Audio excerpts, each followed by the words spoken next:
En kort fortælling, hvor det er klamt skrevet. Vi har jo ikke særlig meget tid. Det er 5 små øjne.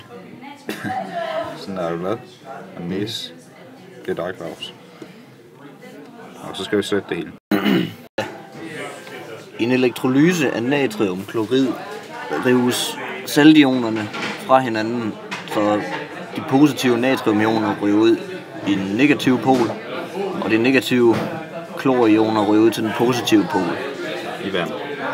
I vand. Men elektrolyse af en sukker, derfor bliver sukkermolekylernes struktur intakt og kan dermed ikke adskilles og lede strøm. Så derfor er pæren slukket i vandet med sukker, og den er tændt i vandet med natriumklorid. Grunden til dette er, at hydrogenbindinger er stærke bindinger, som forhindrer sukker i at blive skilt ad. Sukker består af mange hydrogenbindinger. Det gør det ikke. Der er mange hydrogenatomer i, og det betyder, at det kan lave hydrogenbindinger med vandet.